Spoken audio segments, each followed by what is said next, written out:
you ever imagined how the fate of farmer if the rice they harvest is not sold? What if the hope for living and meeting their daily needs depend on the rice harvest? This is the hope from rice farmer. Stop importing rice. Assalamualaikum warahmatullahi wabarakatuh. Good morning everyone. Let me introduce myself. My name is Natania, syafiqur from IPL Department 2019. Today I wanna tell you about reduce rice import in Indonesia. Indonesia is a country that gets the nickname of an agrarian country. This nickname refers to the fact that Indonesia agricultural land is vast, with the majority of the livelihoods of the Indonesian population being farmer. Unlike other countries, all Indonesian people eat rice staples.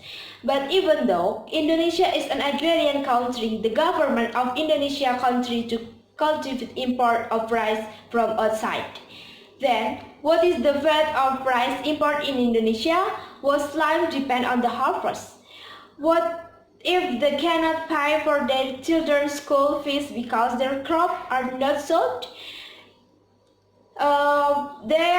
Because they are not competitive with the rice imported by the government.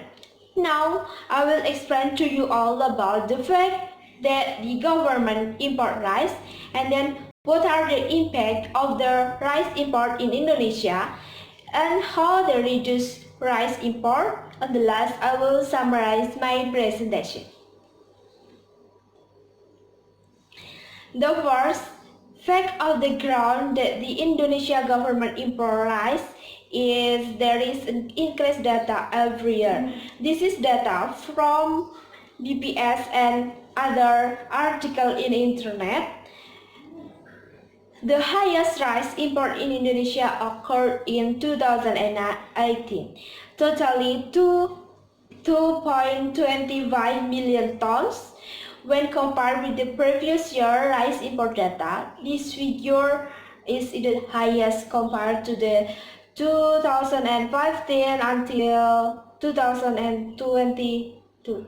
And then the imports in 2015 is 861.60 thousand tons. In 2016, as many as 1.228 million tons, and in 2017 as many as 1.28 million tons. However, during 2019 and 2020, the Indonesian government did not import rice because the reserve in 2018 were still stored in the Bulog warehouse. At present, Bulog rice reserve reaches 1.6 million tons, of which 900,000 tons are imported from India, Vietnam, Thailand, and Pakistan. From this data, is Indonesia not able to meet the needs of rice for all its people? Why imports continue to occur over and over? There is an increase every year. This year, rice harvest in Indonesia is estimated to reach 5.27 million tons. By looking this figure, it can be concluded that the rice harvest in Indonesia has been very numerous, can address the basic needs of people in Indonesia without the needs for imports of rice from abroad. Now, I will explain to you about the impact of rice import, which is to local farmers. As the third largest rice producing country in the world, it is rather difficult to make sense if Indonesia importing rice. Although it is temporary because the government decision to import rice is carried before the big harvest. it will cause an oversupply and ultimately the price is trade so far.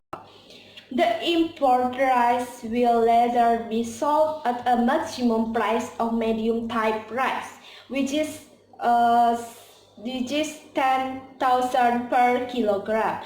So the risk of competing with medium local rice is unavoidable.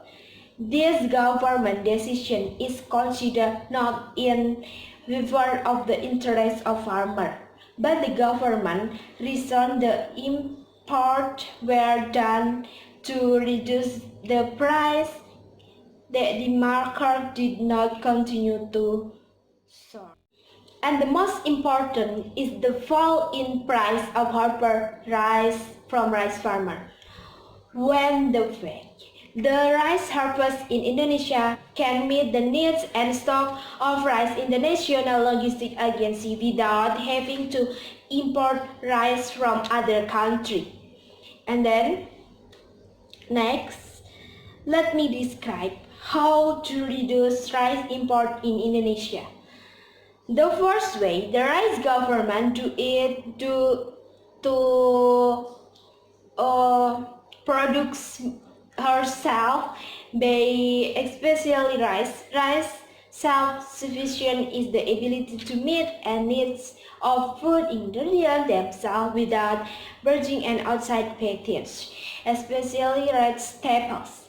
This self-sufficient can be done by the community using land intensification, extensification, land rehabilitation, and food diversification by the community. Increasing local rice production in addition to meeting its needs of rice in Indonesia also improve the economy of farmers. Most of them are still low income in economy of the farmer. And then the role of the government here is very large because in addition to providing fertilizer and seed submission, it is also expected to provide agriculture equipment such as tractor so that farmers will continue to increase their production.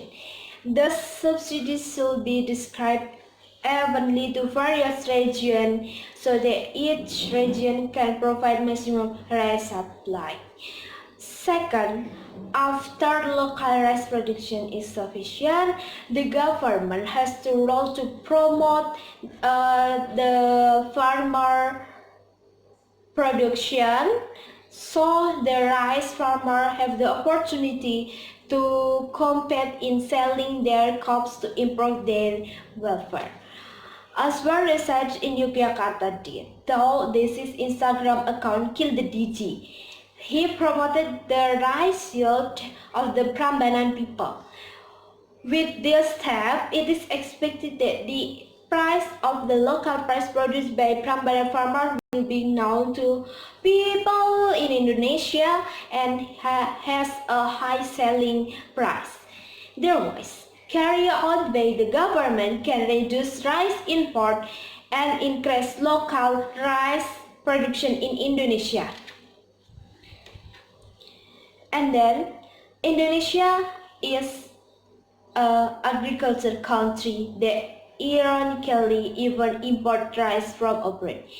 Even though the rice farmer in Indonesia can achieve maximum production to meet the needs of rice in Indonesia, this rice import policy and paralyzing by economy of rice farmer. This policy is planned by carried out of balance the price of the rice because sometimes rice production for farmer is insufficient. But the fact the rice import is even higher than the yield itself and is increased every year.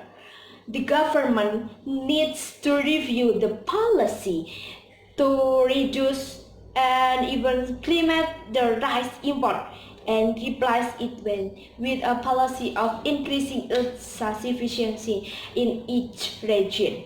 Vote from me, never give up and depart to always love our country. Thank you very much for your attention. Wassalamualaikum warahmatullahi